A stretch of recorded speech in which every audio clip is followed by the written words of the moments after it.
আসসালামু আলাইকুম সবাইকে। আজকে আলোচনা করব হলো প্রিপোজিশন নিয়ে। প্রিপোজিশন একটু ডিটেইলসে আলোচনা করব। সবাই ভিডিওটা দেখো। প্রথমে দেখো একটু প্রিপোজিশনটাকে আগে ইন্ট্রোডাক্টরি আলোচনা করি। প্রথমে দেখো প্রিপোজিশন। প্রিপোজিশন মূলত এক ধরনের কানেক্টিং হিসেবে ব্যবহৃত হচ্ছে। একটা ওয়ার্ডের সাথে আরেকটা কানেক্টিং হিসেবে প্রিপোজিশন ব্যবহৃত হচ্ছে।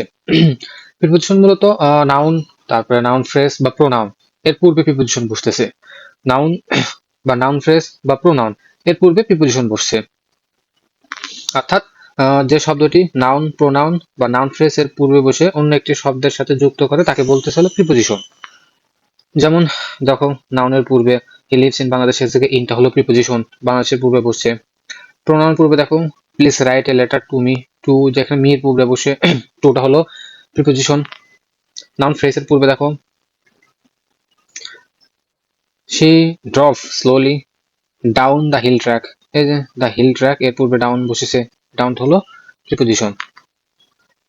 আইডেন্টিফিকেশন অফ প্রিপোজিশন দেখো এখন একটা সেন্টেন্স লেখা হলো কাম ইন। দেখো কাম ইন, এই জায়গায় যে ইনটা আছে এই ইনটা কি প্রিপোজিশন? দেখো এখানে ইন কিন্তু প্রিপোজিশন নয়। কেন নয়? কারণ এই ইনটা কিন্তু নাউন, প্রোনাউন বা নাউন ফ্রেজের আগে বসে নাই। দেখো এটা নাউন, প্রোনাউন বা নাউন ফ্রেজের পূর্বে বসে নাই, এটা একটি অ্যাডভার্ব, বলতে গেলে এটা একটা অ্যাডভার্ব, অফ প্লেস নির্দেশ করতেছে। তার প্রিপোজিশন হলো অবশ্যই তাকে প্রিপোজিশনের ভূমিকা মানে প্রিপোজিশনের যে ফাংশন প্লাস ওর যে এক্সাক্ট প্লেস যে নাউন, প্রোনাউন বা নাউন ফ্রেজের পূর্বে বসছে এটা অবশ্যই পালন করতে হবে। কিন্তু এটা সে মানে কামিং এর পরে যে প্রিপোজিশন আছে এটা ওই ক্যারেক্টারিস্টিক্স এর মধ্যে পড়তেছে না, তাই এটা প্রিপোজিশন নয়। তারপর দেখো he likes to play football, এই জায়গায় যে লাইকটা আছে এদিকে প্রিপোজিশন না। হি লাইক এখানে হচ্ছে ভার্বের কাজ করতেছে সাবজেক্টের পরে বসে।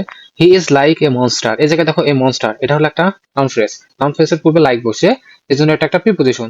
He is before my house, এই যে মাই হাউস, মাই হাউস হলো একটা নাউন ফ্রেজ, এর পূর্বে বিফোর বসে, এটা একটা প্রিপোজিশন। ঠিক আছে। The patient had died before the doctor came, এখানে যে বিফোর বসে এটা কি প্রিপোজিশন না, এটা কিন্তু এই জায়গায় কনজাংশন হিসেবে ব্যবহৃত হয়েছে। কারণ কি, দুটো ফাইনাইট ভার্ব আছে, দুটো ক্লোজ আছে, দুটো ক্লোজকে যুক্ত করছে হলো বিফোর, বিফোর জায়গায় কনজাংশন হিসেবে ব্যবহৃত হয়েছে। তো প্রিপোজিশন হতে গেলে প্রিপোজিশনের যে এক্সাক্ট ফাংশন গুলো আছে সেগুলো অবশ্যই প্রিপোজিশনকে পালন করতে হবে। পরে দেখো ক্লাসিফিকেশন অফ প্রিপোজিশন, এটা এতটাও দরকার নাই, তবে হালকা একটু বুঝে রাখো। দেখো ক্লাসিফিকেশন প্রথমে আসলে সিম্পল প্রিপোজিশন, যে প্রিপোজিশন গুলোকে বিশ্লেষণ করা যায় না, মানে এগুলাকে ভাগ করার পসিবল না, এগুলোকে বলছিল সিম্পল প্রিপোজিশন। জাস্ট মানে নামগুলো পড়বা আর জাস্ট এক্সাম্পল গুলো একবার করে দেখবা তাহলেই হবে। তো সিম্পল প্রিপোজিশন কি কি আছে দেখো, অ্যাট, অন, এগুলো মোটামুটি সিম্পল প্রিপোজিশন। তারপর আছে হলো ডাবল, যে প্রিপোজিশন গুলোকে বিশ্লেষণ করলে একাধিক প্রিপোজিশন পাওয়া যায়, মানে ভাঙলে দুইটা আলাদা আলাদা প্রিপোজিশন পাওয়া যাচ্ছে, সেটা তাদেরকে বলতেছে ডাবল, মানে নামের মধ্যেই আছে। ডাবলের মধ্যে দেখো আপন, আপ আর অন মিলে হইতেছে আপন, এটা একটা ডাবল প্রিপোজিশন। উইথিন, উইথ আর ইন মিলে হচ্ছে উইথিন, এটা একটা ডাবল প্রিপোজিশন। দেন দেখো কম্পাউন্ড প্রিপোজিশন, একটি প্রিপোজিশন অন্য একটি প্রিপোজিশনের সাথে যুক্ত হয়ে যে নতুন প্রিপোজিশন গঠন করে তাকে বলছে কম্পাউন্ড প্রিপোজিশন। দেখো অ্যাক্রস, অন আর ক্রস, এনে বলছে একটি প্রিপোজিশন যখন অন্য একটা ওয়ার্ডের সাথে শব্দ গঠন করবে তখন যে প্রিপোজিশনটা ফর্ম করতেছে সেটাকে বলতেছে হলো কম্পাউন্ড প্রিপোজিশন, মানে একটা প্রিপোজিশন সাথে অন্য একটা ওয়ার্ড থাকবে। আর ডাবল মানে কি, দুইটা প্রিপোজিশন থাকছে, দুইটা প্রিপোজিশন মিলে, মানে একটু কন্ট্রাডিক্টরি হতে পারে, দুইটা প্রিপোজিশন মিলে যে শব্দটা গঠন করতেছে সেটা হলো ডাবল প্রিপোজিশন। কম্পাউন্ড প্রিপোজিশন কি, একটা প্রিপোজিশনের সাথে একটা ওয়ার্ড মিলে যে প্রিপোজিশন গঠন করছে সেটা হলো কম্পাউন্ড। তো অ্যাক্রস, অন আর ক্রস মিলে ফর্ম করতেছে across. Behind, by plus hind, বাইটা হলো তোমার প্রিপোজিশন, হাইন্ডটা হলো তোমার একটা শব্দ, তো এটার সাথে ফর্ম করলে বিহাইন্ড, এটা হলো তোমার কম্পাউন্ড প্রিপোজিশন। তারপর হচ্ছে ফ্রেজাল প্রিপোজিশন, শব্দ সমষ্টি যখন প্রিপোজিশনের কাজ করছে তখন সেটাকে বলছে ফ্রেজাল প্রিপোজিশন, যেমন because of, in spite of, just example গুলো দেখবা। তারপর দেখো পার্টিসিপল প্রিপোজিশন, পার্টিসিপল প্রিপোজিশন দেখো প্রেজেন্ট পার্টিসিপল বা পাস্ট পার্টিসিপল যখন প্রিপোজিশনের মতো কাজ করে তখন সেটা পার্টিসিপল প্রিপোজিশন হয়। What do you knowing regarding in this personal, এই যে রিগার্ডিং আছে, রিগার্ডিং এটা তোমার নাউন ফ্রেজ, নাউন ফ্রেজের পূর্বে বসে রিগার্ডিং এটা প্রিপোজিশন হিসেবে কাজ করছে, এটা তোমার পার্টিসিপল প্রিপোজিশন। তারপর দেখো ডিসগুইস্ট, ডিসগুইস্ট প্রিপোজিশন যখন কোনো প্রিপোজিশন সরাসরি না বসে অন্য কোনো শব্দ বসায়, অন্য কোনো শব্দ, ই ওয়েন্ট এ হার্টিং, এই জায়গায় যে এটা বসে এটা কিন্তু এটা প্রিপোজিশন, এটা কি মিনিং করতেছে, এই জায়গায় এটা অন মিনিং করতেছে, অন মানে অন এর পরিবর্তে ডিসগুইস্ট হিসেবে এ বসছে, এটাকে বলতে আসলে ডিসগুইস্ট প্রিপোজিশন। তারপরে my flight will land for ও, এই যে এই জায়গায় যে ও আছে, এই ও মানে হলো অফ, অফের ডিসগুইট হিসেবে ও বসায়, ও বসাচ্ছে, এই যে ও, ওটা হলো তোমার প্রিপোজিশন। দেন আরেকটা সেন্টেন্স দাও, the speed limit is 60 miles per, এই যে পার, এই পার শব্দটা হলো তোমার প্রিপোজিশন হিসেবে কাজ করতেছে, এটা বাই বা থ্রো বোঝায়, এই যে পার শব্দটা আছে এটা প্রিপোজিশন ইন্ডিকেট করতেছে, ডিসগুইস্ট প্রিপোজিশন। আর হলো ডিট্যাচড প্রিপোজিশন, যখন প্রিপোজিশন বাক্যের শেষে বিচ্ছিন্ন অবস্থায় বসে, ডিট্যাচড অবস্থায় বসে, তখন মানে বসার তো একটা নির্দিষ্ট জায়গা ছিল নাউন বা নাউন ফ্রেজের পূর্বে, ওই জায়গায় না বসে বাক্যের শেষে বসছে, তখন সেটাকে বলছে হলো detached preposition. Detached preposition example কি, what are you talking about, এই যে অ্যাবাউটটা এটা হলো তোমার ডিট্যাচড প্রিপোজিশন। তো এখন প্রিপোজিশনের কিছু এক্সাক্ট রুল শিখবো, মানে এক রুলের মধ্যে অনেক কিছু তুমি শিখতে পারবা, মানে প্লাস জিনিসগুলো খুব ইজি লাগবে। দেখো প্রথমটা দেখো, জেড যুক্ত শব্দের পরে ফর বসে, জেড যুক্ত শব্দ কি কি, jealous for, zeal for, zest for, এই জেড যুক্ত এই তিনটা শব্দের পরে ফর বসে, জেলাস ফর অর্থ উৎসাহী, জিল ফর অর্থ উৎসাহী, আর জেস্ট ফর অর্থ অনুরাগ, এই তিনটা শব্দের পরে ফর বসে। এছাড়া জেলাস, হ্যাঁ এই জেলাসের সাথে আরেকটা যে শব্দের তোমার একটু ভেজাল হয়, সেটা হলো জেলাস অর্থাৎ এই শব্দ, এটার পরে কিন্তু অব বসে, এটার পরে অব বসে, এই অর্থ হলো হিংসা, হিংসাত্মক এরকম, ঈর্ষান্বিত এরকম, এটার পরে কিন্তু অব বসে, এটার পরে অব বসে, অর্থাৎ জেলাস এটা হলো তোমার উৎসাহী, এই শব্দটার মিনিং হতে মানে কনফিউশন বাড়তে পারে, এই জন্য কনফিউশন ক্লিয়ার করে দিলাম যে জেলাসের পরে অফ, এবং জেলাস জেড দ্বারা যেটা সেটা অর্থ উৎসাহী, এবং এরপরে ফর বসে।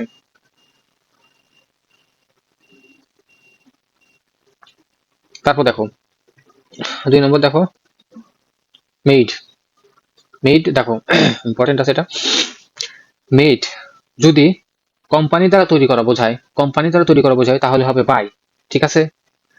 যদি কোনো স্থানে তৈরি হয় তাহলে হবে ইন, কোম্পানি দ্বারা কি, যেমন ধরো মাই ফোন ইজ মেড, এটা হলো নোকিয়া, নোকিয়া একটা কোম্পানি, তো এখানে হবে বাই, কোম্পানি দ্বারা বোঝালে by. My phone is made এটা হলো চায়না একটা দেশ, এখানে হবে ইন, কোনো দেশে তৈরি হলো এটা ইন, চায়না বাংলাদেশ যাই বলো, তো সেখানে হবে ইন। তো কি হলো, বাই কোম্পানি দ্বারা, ইন হলো কোন স্থানে। দেন আসো অফ আর হলো ফ্রম, এই জিনিসটি একটু দেখো, অফ হবে দেখো অস্তিত্ব বোঝা গেলে অফ, মেইডের ক্ষেত্রে অস্তিত্ব বোঝা গেলে অফ, অস্তিত্ব বোঝা না গেলে আছে তোমার ফর্ম। তো অস্তিত্ব বোঝা গেলে কি বুঝাইতেছি, মানে ধরো এটা একটা কাঠের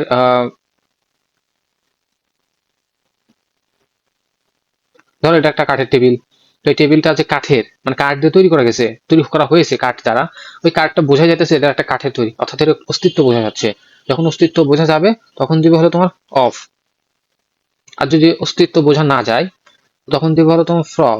যেমন ধরো পেপার, পেপার কাগজ, পেপার কাগজ এটা কাঠ দ্বারা তৈরি করা হয়েছে, কিন্তু এটা কোনো ক্রমে বোঝার উপায় নাই যে এটা এক্স্যাক্টলি কাঠ দ্বারা তৈরি করা হয়েছে, অর্থাৎ এক্স্যাক্টলি এর অস্তিত্ব বোঝা যায় না যে এটা কাঠ দ্বারা তৈরি করা হয়েছে, যখন এটা বোঝা যাবে না তখন ফর্ম দিবা, অর্থাৎ ইজি সহজে বোঝার জন্য অস্তিত্ব বোঝা গেলে অফ, অস্তিত্ব বোঝা না গেলে ফ্রম। পরে 3 নম্বর আসো, কাছে আসার গল্পে কি বসে, টু।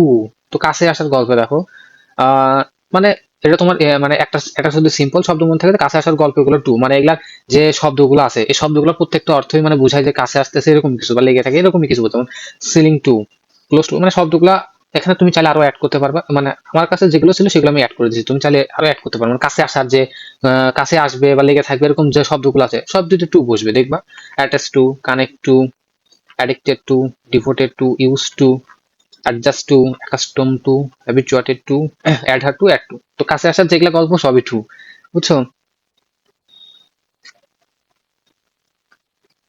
তাহলে দেখো স্থান সংক্রান্ত, অর্থাৎ দেখো যখন গ্রহ বা উপগ্রহ বোঝাবে তখন অন হবে, অন আর্থ।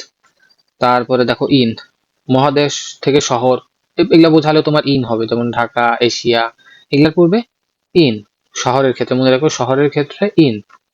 দেন অ্যাট, শহর থেকে ছোট কোনো জায়গা যদি বোঝায় তখন, অর্থাৎ শহরের কোনো জায়গাও বোঝাতে পারে বা ওর চেয়ে ছোট, এগুলো হবে ইন। যেমন ধরো অ্যাট স্কুল, এগুলো কিন্তু ছোট জায়গা, একটা শহরের মধ্যে অবস্থিত একটা ছোট জায়গা, এগুলো হলো তোমার স্কুল, হোম, এগুলোর পূর্বে অ্যাট। অ্যাট মিরপুর, মানে ঢাকার মধ্যে, ঢাকার ভিতরে অবস্থিত ছোট জায়গা মিরপুর, তো ওটা তোমার অ্যাড হবে। আর এটা দেখো যাত্রা বিরতি বোঝালে অ্যাট দ্য বাস স্টপ, কোনো জায়গায় ধরো কোনো বাস যাত্রা বিরতি দেওয়ার সময় ওই জায়গায় প্রিপোজিশন হিসেবে অ্যাট বসবে। এখন দেখো মাই ফ্রেন্ড লিভস, দেখো দুটাই কিন্তু শহর, তো এই জায়গায় আগে ইন দিবা।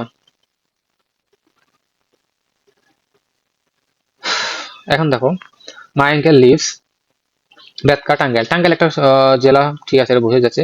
টাঙ্গাইলের ভিতরে একটা শহর হলো বেতকা, মানে ছোট একটা শহর, তো এই জায়গায় অ্যাড দিবা, মানে ছোট, মানে শহর হচ্ছে ছোট যে স্থান বোঝালে সেখানে অবশ্যই অ্যাড, এবং এই জায়গায় দিবা ইন, শহরের পূর্বে in. He was born a small village, Rajshahi, Rajshahi একটা ছোট এরিয়া বোঝাচ্ছে, ছোট জায়গা বোঝাচ্ছে, অ্যাড দিবা at small village in Rajshahi, রাজশাহীর পূর্বে ইন হবে। The earth is a planet where we live on, মানে ওই যে গ্রহের ক্ষেত্রে অন হবে। এই যে আই ল্যান্ডেড অ্যাট, মানে যাত্রা বিরতির ক্ষেত্রে অ্যাট, সেটাই I landed at Tangail on the way to Dhaka, মানে ওই যাত্রা বিরতি দেওয়ার সময় টাঙ্গাইলে থামছিল, এটার অ্যাড হবে তোমার যাত্রা বিরতির ক্ষেত্রে। তারপর রুলসে দেখো অ্যাবাইড, অ্যাবাইড বাই, অ্যাবাইডের সাথে যখন বাই তখন নিয়ম কানুন মেনে চলার ক্ষেত্রে অ্যাবাইড বাই, কোন স্থানে থাকার ক্ষেত্রে অ্যাবাইড ইন, আর অ্যাবাইড উইথ, অর্থাৎ সাথে থাকার ক্ষেত্রে অ্যাবাইড উইথ, যেমন ধরো হি অ্যাবাইডস উইথ মি, সে আমার সাথে থাকে, ঠিক আছে, সাথে থাকার ক্ষেত্রে।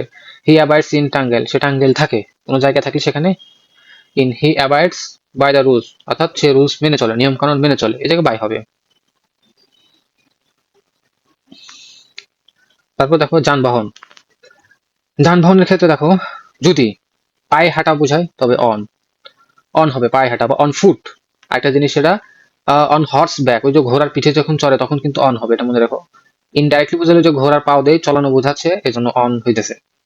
ডুলি, ডুলি মানে পালকি বুঝাইতেছে, ওখানেও কিন্তু অন হবে, অন ডুলি মানে ডুলি করে যাচ্ছে আসতেছে এরকম, ওখানেও অন হবে, এটা মনে রাখো। একটা জিনিস হতো খালি পায়ে হাঁটা, খালি পায়ে হাঁটা এক্ষেত্রে হবে ইন। বেয়ার ফুট মানে খালি পায়ে হাঁটা, যদি খালি পায়ে হাঁটা থাকে তবে হবে ইন, এটা মনে রাখো এক্সট্রা ভাবে। এই যে বেয়ার ফুট মানে খালি পায়ে হাঁটা। তারপর ধরো যান্ত্রিক কোনো পরিবহন বোঝালো, বাস, কার, হেলিকপ্টার, ট্রাক, যাই বলো, যান্ত্রিক যদি কোনো পরিবহন বোঝায় সেক্ষেত্রে হবে বাই, কি হবে বাই। তো এগুলা এগুলা গেল। তো এই জিনিসটা দেখো যানবাহনের ক্ষেত্রে ইন আর হলো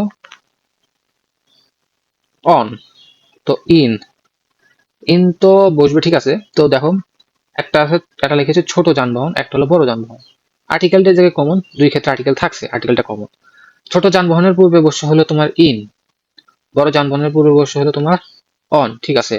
এখন হয়তো ছোট বড় নিয়ে একটু কনফিউশন বাড়তে পারে, তো যেটা মনে রাখবে সেটা হলো যদি ছোট যানবাহন হাঁটা চলা করা যায় না, এর ভিতরে কখনো হাঁটা চলা করতে পারবে না, যেমন ধরো তুমি কার, কারের ভিতরে তুমি কিন্তু সেরকম হাঁটা চলা করার কোনো স্পেস থাকে না, তো ওই ক্ষেত্রে তুমি ইন বসাবা।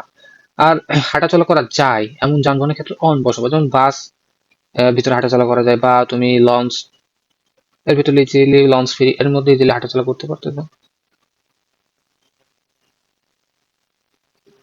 তো এই ক্ষেত্রে তুমি অন দিবা যদি এই আর্টিকেল থাকে, আর্টিকেল কমন, ছোট যানবাহন বড় যানবাহন। আপাতত এটুকুই দেখো।